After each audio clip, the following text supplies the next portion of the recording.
Hi, I'm Marvin Gordon-Duff, the Principal Dentist at the Devon Dental Centre in Huntly, and in this video I'm going to explain to you about the problems that sugar causes for your teeth. I'll tell you about the differences between good sugars and bad sugars, and I'll also show you how to check food labels to work out the sugar content of the food that you're eating.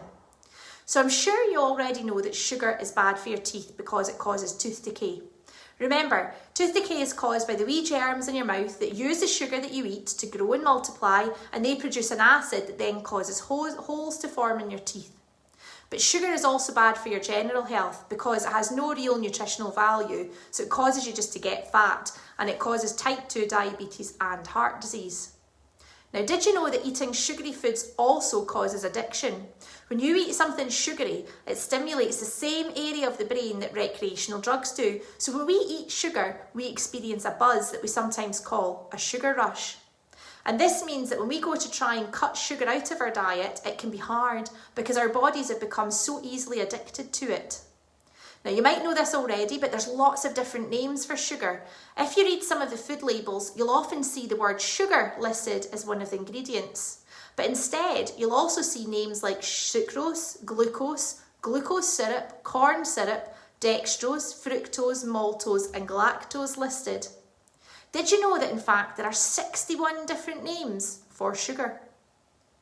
Now, some food companies will try and trick you, and they'll advertise honey, organic cane sugar and coconut sugar as being some sort of alternative sugar, healthy sugars for you, but actually these sugars are just as bad as plain old sugar. The higher up the list of the ingredients that these sugary names appear, then the worse the food is for you. So it's really important that you start getting into the habit of looking at food labels to see how much sugar your food actually contains, and not just be tricked by the clever marketing from these food companies. Did you know as well there are good sugars and bad sugars? Now, the good sugars, these are the natural sugars that you'll find in milk, fresh fruit and vegetables, and it's these good sugars that are okay for your teeth, and although you have to watch how much you're having of them because you want to stay generally healthy.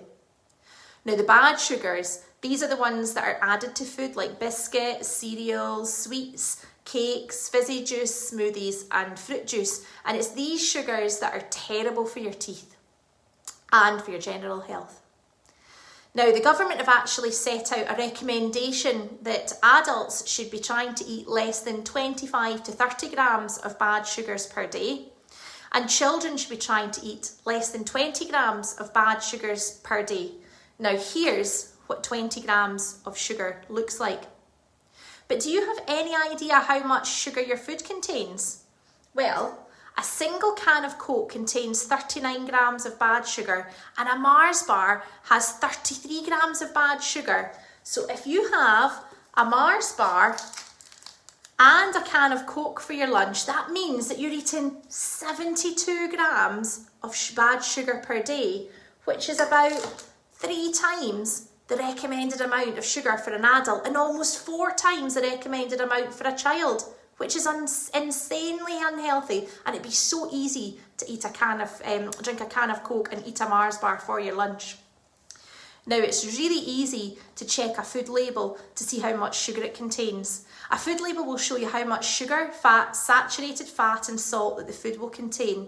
And if it's all green, it means it's healthy, but if it has any red bits on it, then it means it's unhealthy, and you should either avoid eating it or try and eat it in moderation. But again, these marketing companies can be really, really clever. So if we look at this dried mango, at first glance, the traffic light label here on this packet of dry mango is mostly green and looks as though it's healthy, but the sugar content of the dried mango is highlighted in red, and that's because it contains 29.7 grams of sugar, which is more than the daily recommended sugar intake for both adults and kids. But then, if you look even more closely at the label, it says that a 50-gram serving of the mango contains 29.7 grams of sugar. But this packet actually contains 100 grams. So it means that this packet actually contains nearly 60 grams of sugar, which means that more than half of what you're eating is just pure sugar in this packet. I mean, how many of us would actually stop and weigh out half of the mango for the packet, or would only eat half the packet and then stop at that? It would just be so easy to eat the whole packet of dried mango in one go. What's also a clever marketing ploy is it says it contains one of your portions of fruit and veg per day. So if you're a busy mum like me, you would be so easily forgiven for going into the supermarket, picking this up and thinking, oh hey, there's a healthy fruit and snack for my child when it's got one of my 5 a day, when actually it's just stuffed full of sugar.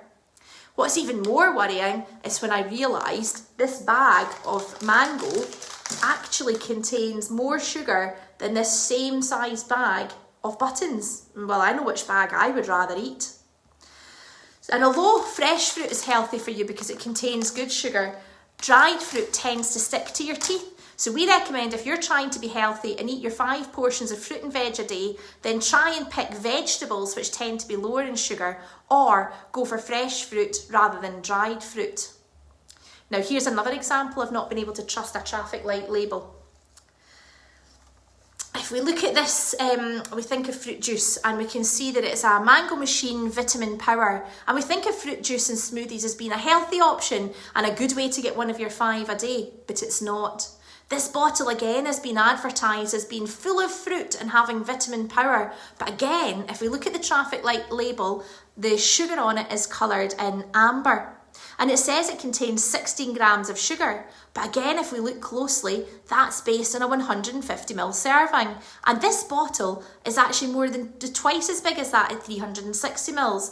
Now I had to get my calculator out to work out how much sugar there actually is in this bottle. And the answer is 39.6 grams, which is terrifying. And just to put that into perspective of you, a can of Coke and this vitamin drink contains exactly the same amount of sugar. They both contain almost 40 grams of sugar. But how many of us will have gone in and picked up a smoothie or an orange juice instead of Coke, thinking that we were taking the healthy choice? Scarily, this one's also been advertised as being one of your 5 a day and that it's packed full of fruit and vitamin power. Smoothies and orange juices and apple juice, they're just all so full of sugar, so I don't give my children fruit juices or smoothies unless it's for a really special occasion. Instead, I just make sure they're getting their vitamin C and their daily 5 portions of fruit and veg a day by eating vegetables or fresh fruit. The label's just deliberately misleading you, and it just shows you can't always trust the traffic light labels. You need to read them closely and ignore the clever marketing ploys. Now, another problem we have is with sticky, sugary foods. There are the obviously unhealthy sticky foods like biscuits or chewy sweets, but some of the worst ones for you, the worst sticky foods, are advertised as being healthy for you. So things like cereal bars or yogurt covered raisins. The problem is that these foods all stick to your back teeth and they'll stay there until you physically brush your teeth. So this means that you could eat, say, a healthy cereal bar as a morning snack, and it'll then stick to the fissures in your teeth all day, meaning that the bacteria in your mouth are feeding from the sugar all day and causing holes to form in your teeth. My advice would be to avoid sticky, sugary foods like cereal bars, raisins, biscuits, cakes, cookies and jelly sweeties. If you are going to have a sweet treat, then I would recommend having a bar of just plain chocolate so that the chocolate quickly melts away. Here's an interesting game for you now. So, can you work out which of these foods contain the least amount of sugar? And which are the ones that have contained the highest amount of sugar? So, we've got raisins, a mango bar, a Whisper, sugary strawberry laces and Milky Bar buttons. What do you think? Which one do you think's the worst offender? You'll be surprised. So, the worst offender is Joint Place. This little box of raisins contains 20.4 grams of sugar, which is the same amount as this whole packet of sugar-coated strawberry laces. Isn't that scary? You buy this thinking that this one's the healthier option. You wouldn't dream of giving your child this as a snack. Next up, we've then got the banana and mango bar and the Whisper bar. And would it surprise you if I told you that this big bar of Whisper actually contains less sugar than this wee bar of mango and banana? The Whisper contains 15 grams of sugar, and the mango and banana bar contains 17.9 grams of sugar, and neither of them actually have much nutritional value. Both of them are just full of sugar, but from a dental point of view, the banana and mango bars are actually the worst snack because they're really, really sticky and they'll stick to the teeth for ages afterwards, whereas the chocolate will just melt away. And worryingly, the banana and mango bars are again being advertised as being made from real fruit and being one of your 5 a day. It's just not a good way to rely on giving your child one of these to get one of their 5 a day. Remember, instead we recommend you give them fresh fruit or vegetables as a snack. Surprisingly, the lowest snack for sugar was the Milky Bar buttons. They contain 10.5 grams of sugar, which is half the amount of sugar that the box of raisins contains. Now, I know which snack my children would enjoy if they were given the option. Now, one of my biggest bugbears is seeing kids eating lollipops or boiled sweeties. Apart from being a choking hazard, these types of sweets are held in the mouth for a very, very long time. You could be sucking on a lollipop for 30 minutes, and that entire time the bacteria will be feeding off of the sugar and causing holes to start forming in the teeth. Now compare that to a bar of plain chocolate that's just eaten and gone within minutes and doesn't stick to the teeth. So if you are going to have a sweet treat, try and avoid chocolate bars that also contain biscuits like a Kit Kat or a Twix or a double bit decker, as the biscuit bit will stick to your teeth. Instead, try and have plain chocolate only like a Whisper, and only have it as an occasional sweet treat, of course. Now, are you also aware of the Stefan curve? So basically, every time that you eat something, this sends your mouth into the danger zone, okay? So this is every time you snack. So that's when your teeth are liable to get attacked by acid from the bacteria in your mouth. And it takes 30 to 40 minutes for your mouth to start producing saliva to wash the acid away. So the longer you snack and the more often you snack, the longer your mouth is in the danger zone. This is a better Stefan curve. This is somebody who is basically only having meals and an occasional snack, and see how their mouth is in the danger zone a lot less often. So that's what we recommend is the best, to have a savoury snack in between meals and only have a sweet thing as a pudding or after a meal as an occasional treat. So to summarise, you need to reduce your sugar intake by limiting how much biscuits, cakes, sweets, fruit juice and dried fruit you eat. Fresh fruit is fine, vegetables are good. Avoid eating sugary snacks between meals. Try and choose a savoury snack instead.